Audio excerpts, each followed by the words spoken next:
ఈ hand painted sari price తెలుసుకోవాలంటే ఈ వీడియో ఎండ్ దాకా చూసేయండి. ఈ రోజు మీ ముందుకి ఒక light coral colour pure cotton sari hand painting చేసి తీసుకొచ్చానండి.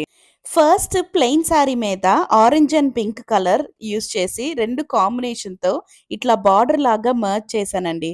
దాని మీద ఇట్లా ఫ్లోరల్ డిజైన్ శారీ మొత్తం వేసాను. బార్డర్ లాగానే కాదు, ఫ్లోరల్ డిజైన్ మీకు బంచెస్ లాగా వస్తుంది శారీ మొత్తం. వెరీ హెవీ డిజైన్ అండి. కట్టుకుంటే చాలా చాలా బాగుంటుంది. ఈ sari only single piece available అండి. సో త్వరగా మీరు మా వాట్సాప్ నంబర్కి కాంటాక్ట్ చేసి ఈ శారీని ఆర్డర్ ప్లేస్ చేసుకోండి. మన పేజ్లో only single piece hand painted saris available ఉంటాయండి. పోస్ట్ చేసిన వెంటనే ఒక్కొక్కసారి గంటలోనే సోల్డ్ అవుట్ అయిపోవచ్చు. సో మీకు నచ్చిన శారీ స్క్రీన్ షాట్ చేసి మాకు వాట్సాప్ నంబర్కి పంపించి మీరు ఆర్డర్ ప్లేస్ చేసుకోండి. ఈ శారీ ప్రైస్ కోసం కామెంట్ చేయండి, డీటెయిల్స్ షేర్ చేస్తాను. డూ ఫాలో విజయ స్వర్ణ వేదిక.